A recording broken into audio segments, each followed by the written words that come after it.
ኢትዮጵያውያን አትሌቶች ሰሞኑን ድል በድል እየሆኑ ይገኛሉ። ዛሬም በፕራግ ማራቶን ኢትዮጵያውያን አትሌቶች በሁለቱም ጾታ ድል ተቀዳጅተዋል። በቼክ ሪፐብሊክ በተካሄደው የፕራግ ማራቶን ውድድር ኢትዮጵያውያን አትሌቶች በሁለቱም ጾታ ድል ተቀዳጅተዋል። በወንዶች ማራቶን ውድድር አትሌት ለሚ ብርሃኑ 2 ሰዓት ከ05 ደቂቃ ከ14 ሰከንድ በመግባት ውድድሩን በበላይነት ማሸነፍ ችሏል። በሴቶች ማራቶን ደግሞ አትሌት ብርቱካን ወልዴ 2 ሰዓት ከ20 ደቂቃ ከ55 ሰከንድ በሆነ ሰዓት በመግባት ውድድሩን በአንደኝነት አሸንፋለች። የምስራቅ አፍሪካ አትሌቶች ውጤታማ ሆነው ለመቀጠል ያስችላቸው ዘንድ ተፈጥሮን ከሳይንሳዊ ዕውቀቶች ጋር ያጣመረ መንገድን መከተላቸው ትልቅ ምክንያት እንደሆናቸው በርካቶች እየተነጋገሩበት ይገኛሉ።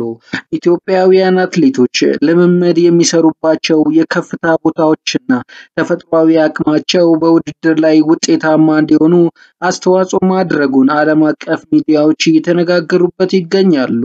And the silver medalist from Paris, Duguma, takes the win here at 800 meters. ሰሞኑን በተለያዩ መድረኮች ኢትዮጵያውያን አትሌቶች እያስመዘገቡ በሚገኙት ድል ዙሪያ ካታ የዓለም ሚዲያዎችም ምክንያቱ ምን ይሁን እያሉ እየተነጋገሩበት ይገኛሉ።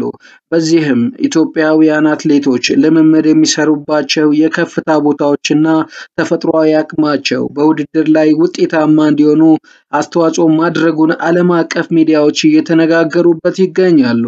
አትሌቶች ከፍታ ካለባቸው አካባቢዎች መምጣታቸው በአነስተኛ ኦክሲጅን መተንፈስን እንዲለማመዱና ይህም በሩጫ ወቅት ከባህር ወለል ወይም ከዚህ ዘቅ ካለ ከፍታ ከሚሮጡ ሯጮች የበለጠ ጥንካሬ እንዲያዳብሩ አስተዋጽኦ እንደሚያደርግላቸው ትንታኔዎችን እያቀረቡ ይገኛሉ።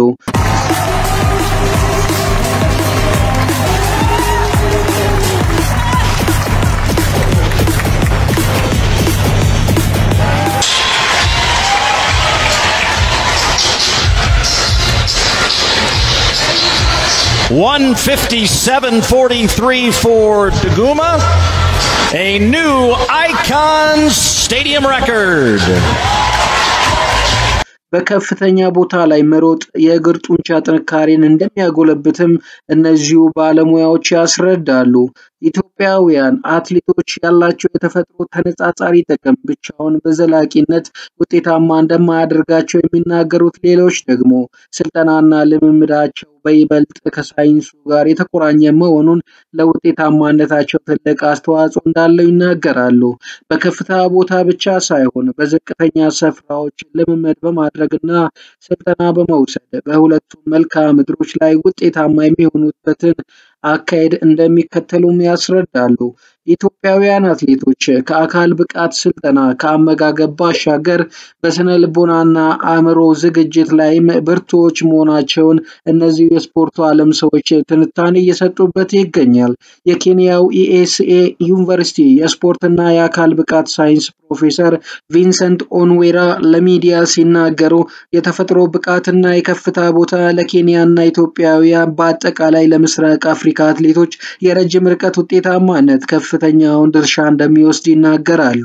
የማህበረሰብ አኗኗር ዘይቤና ስነ ልቦና ለአትሌቶች ውጤታማነት የራሱ አስተዋጽኦ አለው ይላሉ።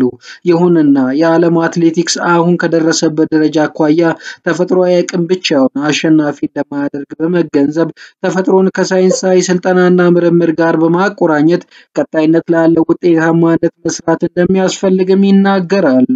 የአየር ንብረት ለውጥ የከፍታ ቦታዎችን ተፈጥሯዊ ሀብት እየበከለ በመሆኑ በአትሌቶች ልምምድ ላይ የራሱ ተጽዕኖ እያሳደረ መሆኑን አንስተዋል። ይህንን ፈተና ለመሻገር በአሁኑ ሰዓት ለከፍተኛ አካባቢዎች አማራጭ የሆነውን በዝቅተኛ የኦክሲጅን መጠን የከፍተኛ ቦታ ምስለ ድንኳን እንደ አማራጭ መጠቀም እንደሚቻል አንስተዋል። ተፈጥሮ የከፍታ ቦታና የዘረመል አወቃቀር ለኢትዮጵያውያን አትሌቶች ውጤታማነት ትልቅ ድርሻ ያለው መሆኑን በርካታ ሚዲያዎች የተስማሙበት ይመስላል።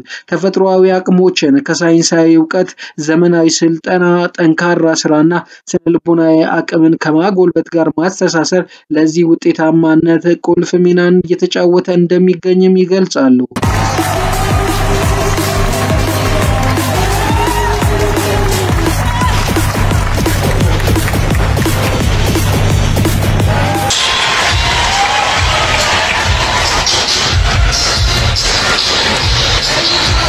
157.43 for Duguma, a new Icons Stadium record.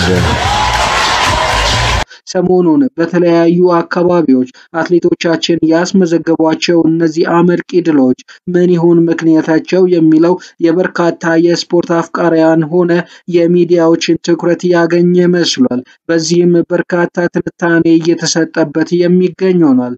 እንግዲህ ወደ ቻናላችን ተከታታዮች ከቻናላችን ጋር አብራችሁን ስለምትሆኑ እናመሰግናለን።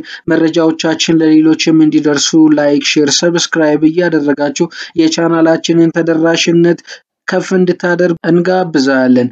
በሌላ መረጃ ዳግም እስከምንገናኝ ሰላም። 100 meters to go. Duguma and Murrah. And the silver medalist from Paris, Duguma, takes the win here at 800 meters.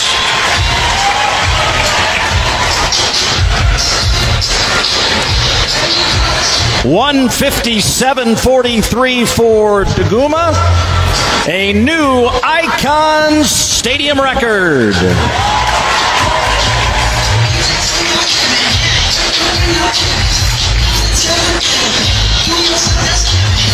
That was a great race there for Duguma. She took the lead from the very beginning and never gave it back. They always say the fastest way to the finish line is a straight.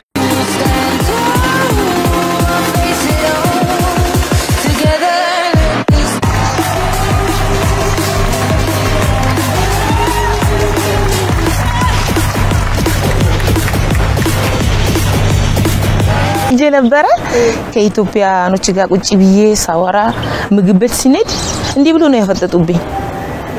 ምንድነው ምን አይነት አስተያየት እየሰጡኝ ነው? እኔ ተቋቁሮች አሉ ናይጄሪያዎች ኬንያውም ነበሩና ጎደኞቼ ጠየቁት። እሷ ኢትዮጵያ ነች አሉ። አዎ ኢትዮጵያ ነኝ አልኳቸው። ጠይቆኝ ማለት ነው ኢትዮጵያ ነኝ። ሜቢ በስደት ከሌላ ሀገር የመጣው ነው የሚመስላቸው። ውሸትሽ ነው አሉ። ካላማናችሁ እንግዲህ ታውታል። እኔ ኢትዮጵያዊ ነኝ። ሜቢ ቤተሰብሽ ሌላ ሀገር ሆኖ ወይም ወደ አላ ደቡብ ሱዳኖች ወደዛ ሆኖ አንቺ ወደ ኢትዮጵያ መጥተሽ ይሆናል እንጂ እዛ ማሪሉ ማለት እዛስ ማልኳቸው ቤተሰቦቼም የተወለድኩም እዛ ነኝ ኢትዮጵያዊ ነኝ ስላቸው በቃ ተገረሙ። ቤኒ ሲሄድ ብግበት ሲሄድ በቃ ይሄ ሜዳ ሲሄድም እኔ ላይ ነው ትኩረት የሚያደርጉት። እንዴት እስኪ ዛሬ አይቴን አላቅም ይሄ መልክ እንዴት መጣች? እርስ በእርስ ነው የሚያወሩ ስለኔ። ከዛ በኋላ ኢትዮጵያዊ ነኝ ብዬ ነገርኳቸው። የሆነ ብሔራዊ መዝሙር ሲዘመር በቃ የሆነ ስሜት አለ አይደለ? የሆነ ስሜት ነው የሚሰማው ለሰው። እኔ እስከ ዛሬ ማለት ነው ሀገር ወኪልን ስንሄድ ከዚህ በፊት አለ አፍሪካ ሻምፒዮን ምናምን የሌላ ሀገር ቁጭ ብለሽ ስቲ የሆነ መዝሙር ሲዘመር የሌሎች ሰንደቅ ዓላማ የሆነ ስሜት ነው የሚሰማው። መቼ ነው ማሳካው ይሄ ነገር ይሎ ነበርና እግዚአብሔር ይመስገን እዛው ቆሜ አንደኛ ወጥቼ ሀገሬ ሰንደቅ ዓላማው መዝሙሩን ዘምሬ ደስታ ነው የተሰማኝ።